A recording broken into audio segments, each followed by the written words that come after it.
Dear God, thank you for another splendid fall day. We pray your blessing on us as we consider a tricky parable. Amen. As a way of easing into the subject of limits, which seems to me to be at the heart of the parable, let me begin with this first-person story told by Rick Beyer about boundaries of various kinds. Rick tells this story from his own childhood. He says, "My grandfather died when I was a small boy, and my grandmother started staying with us for about 6 months every year. She lived in a room that doubled as my father's office, which we referred to as the back room. She carried with her a powerful aroma. I don't know what kind of perfume she used, but it was the double-barrel, 90-proof, knockdown, render the victim unconscious, moose-killing variety. When she would leave the house to go spend 6 months with my Aunt Lillian, my mother and sisters would throw up in all the windows, strip the bed, take out the curtains and rugs. Then they would spend several days washing and airing things out, trying frantically to make the pungent odor go away. This, then, was my grandmother at the time of the infamous pea incident. That's P-E-A. It took place at the Biltmore Hotel, which to my 8-year-old mind was just about the fanciest place to eat in all of Providence. The three of us were having lunch after a morning spent shopping.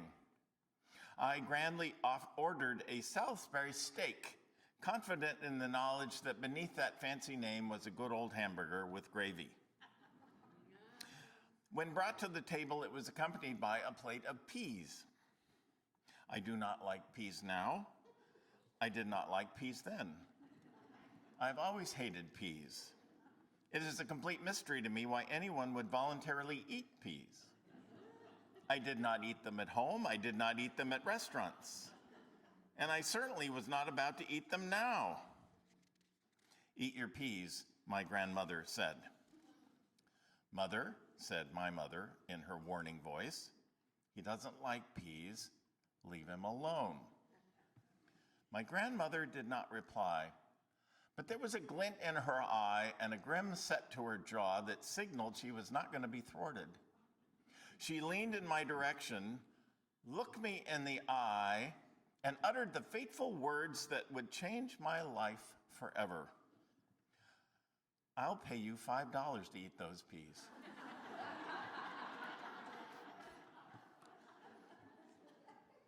I had absolutely no idea of the impending doom that was heading my way like a giant wrecking ball.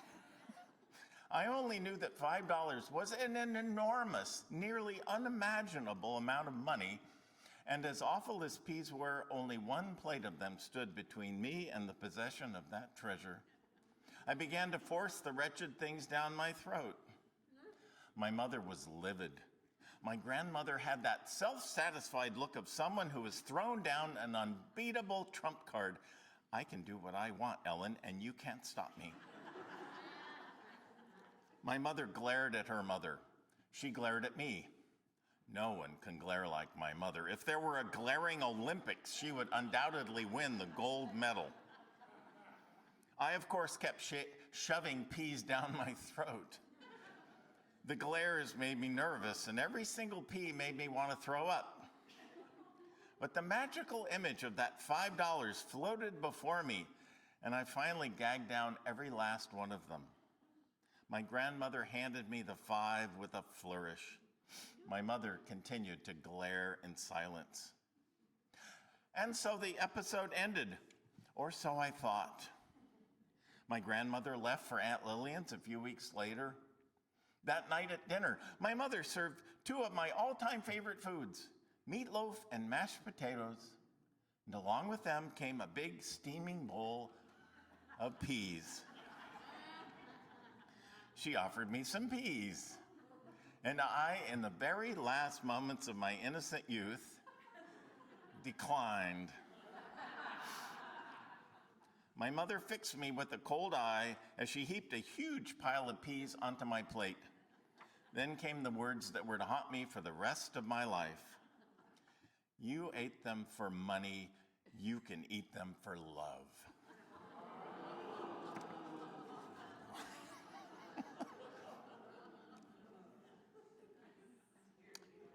One never knows when the jig is up, right? When time is closing down, when forces converge to change your life forever. Peace, of course, are small matters, right? But there are larger things, larger forces that we may ignore until they demand our full attention.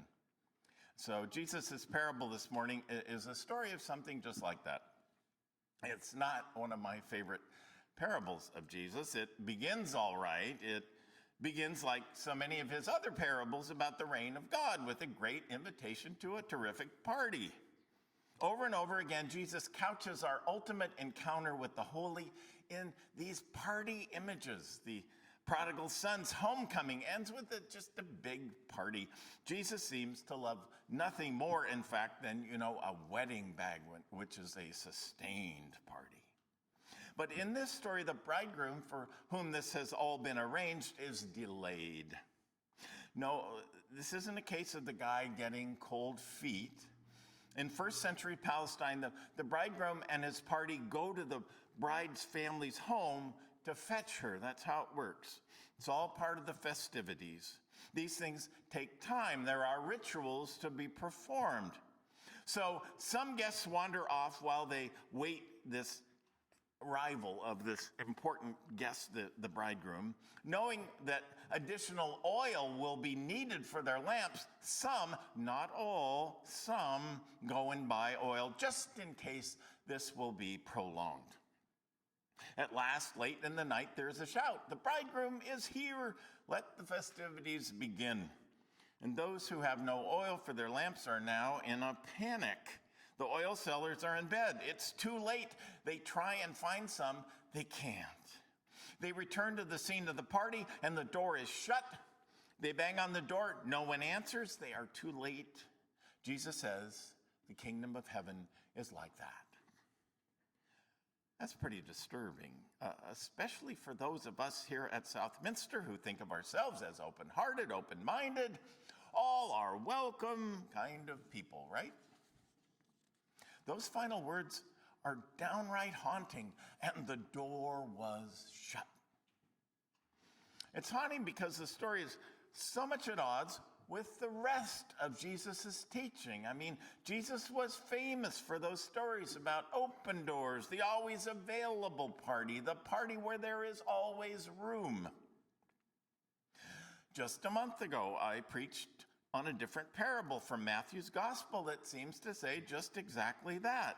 It was the one about the laborers in the vineyard and the foreman who hires some at 7 a.m., others at 10, a few more at noon, then 2 o'clock, finally 4:30, and all these people who come late to the party get paid the same, a generous full day's wage, whether they work 10 hours or only 1. See, the door is always open, it seems to say. Don't worry that you got there late, that you have no oil. There are oil sellers who work swing shift, even graveyard. Don't worry, the door is always open and the price is like the price of gasoline in the 1950s. No, not this time, not in this parable. So what happened to all the grace? I mean, after all, these are supposed to be bridesmaids, right? Well, bridesmaids isn't a good translation here. Don't think of college girls in matching lavender dresses. These are just teenagers, the sisters and cousins of the groom. Anyway, they may be young and maybe a little flighty, but what kind of crime is a lack of oil in your lamp? It's certainly not evil. Consistency isn't everything, but why would Matthew include both those stories in this gospel? Maybe it's just because life is so multivariant that different times and different people call for different approaches.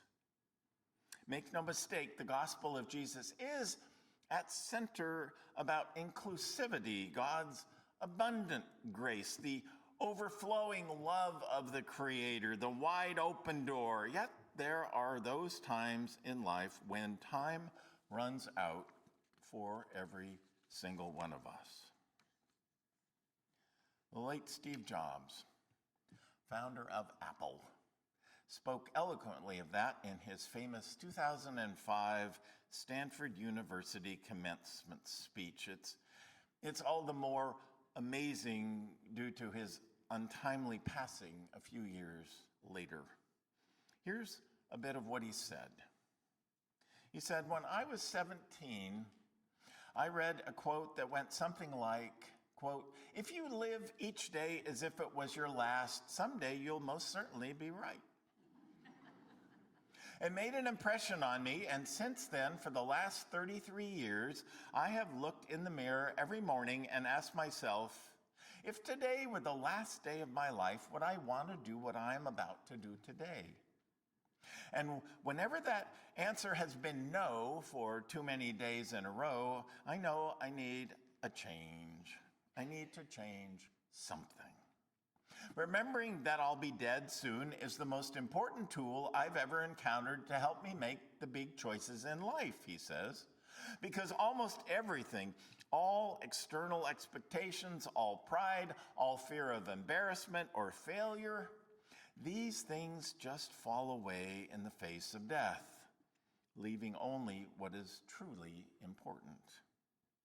Remembering that you're going to die is the best way I know to avoid the trap of thinking you have something to lose.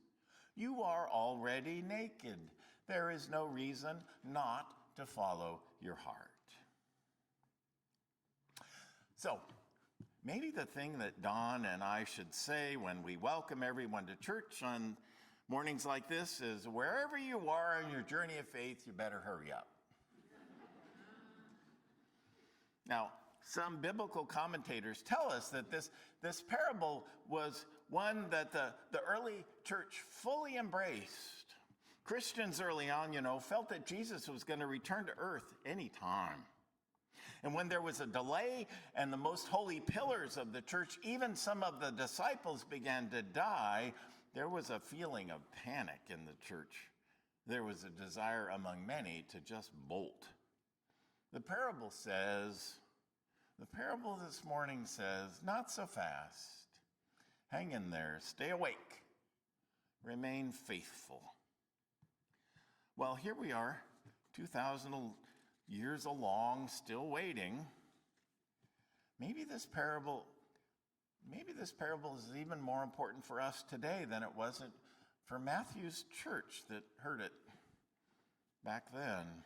Maybe this is an age that needs most to hear words about standing firm and acting decisively in life, things being as they are and the stakes being as high as they have become. Because, mostly we just bumble along the surface of life, don't we? We don't mean to, but time just flies by, and we wake up once in a while and are gobsmacked by what's happening, gobsmacked by what's happening in the news and also by what's not. Here's just such a first-person account told by Dennis Donahue about his own personal life and coming face-to-face with this. He says, "I was almost 40 and had lived by myself for 14 years when I fell in love at the laundromat. It soon became clear that she wanted marriage and children, but I didn't feel I had what it took to be a good husband and father. Compromise and selflessness were not on my list of personal virtues. I was seeing a therapist at the time, a 62-year-old woman who'd been married for decades, had grown children, and who was in remission from ovarian cancer. I confessed to her that though I wanted to commit to this woman, I feared it was beyond my ability. What should I do?" The therapist broke into a hearty laugh, stretched her arms out wide as if gesturing to a bounty spread before us. "You need to partake of life," she said. I was confused. Was she saying I was ready for marriage? This is what people do, she continued. They jump in. They play the odds. Now is as good a time as any. But what if it doesn't work out? I said. What if it does? She said. 12 years later, I've learned that nothing teaches the art of compromise and selflessness like marriage, especially when you and your spouse are raising 3 kids. Today's Old Testament text, which is appointed to go along with Matthew's parable of the bridesmaids, comes from the book of Joshua. In that story, Joshua addresses the people of Israel and tells them that time's run out, that the bill is due. Choose this day whom you will serve, the true God of Israel or something much less. We're hearing that from the Congress these days.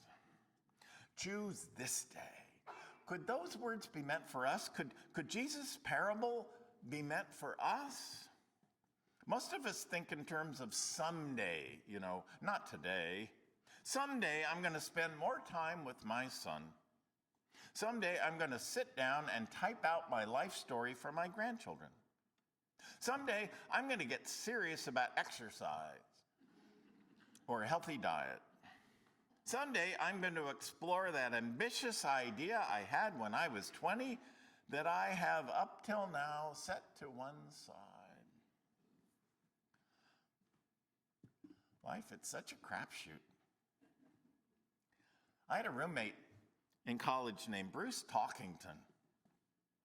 In one word, Bruce was hilarious. He was a drama major and wanted nothing more than to be an actor. He did some serious roles in college theater, but he excelled in comedy. Following college, he went to LA to seek his fortune like so many. He did children's theater at Knott's Berry Farm. And there he was discovered by Will Geer, remember, who played Grandpa in The Waltons. Will Geer hired him to play in his Shakespeare theater in Topanga Canyon. And there, Bruce was discovered by television promoters who hired him to play comic relief on a CBS sitcom called Simply Billy. He played a kind of George Costanza character, and he did very well with it, but not well enough to save the show, and it tanked after only 8 episodes. I visited Bruce shortly afterward, and he was pretty down. I marveled that he'd made it to a major network, and he just shook his head and said that being in a sitcom that tanks is the kiss of death for a comedian. He says, your career is just over. Bruce felt like his life was over. But he picked up the pieces. He found a cheap apartment in Venice Beach. This was in the 1970s. And he began an apprenticeship with a plumber. It was a life. He was paid okay, but he didn't feel it was his life. Now, I always had told Bruce that he was as good a writer as he was an actor. And a year later, he was hired by the Disney Studios to write Winnie the Pooh cartoons for them. And there Bruce found success, great success. In fact, he won a couple of Emmy Awards for cartoons that my daughter just loved, cartoons that lots of kids loved. So Bruce had meteoric success, followed by meteoric failure, followed by a fallow period, followed by sustained success. But here's what he said in the middle of that. He said that while he loved working for Disney, what he wanted most was to be a novelist. None of us who knew him doubted that that would come, but he had trouble getting around to doing it. And then shortly after his 51st birthday, he died suddenly. 51. The New Testament writer James has a word for those of us who always speak about someday. And it came way before Steve Jobs talking at Stanford. Come now, you who say, today or tomorrow we will go to such and such a town and spend a year there doing business and making money. Yet you do not even know what tomorrow will bring. For what is your life? You are a mist that appears for a little while and then just vanishes. Life here does not go on forever. There will not always be tomorrow. So what's hanging fire for you just now? What decision have you put off forever that knocks from time to time on the door of your heart? What is it finally time for you to say a resounding no to? Or what might be calling you to say a resounding yes?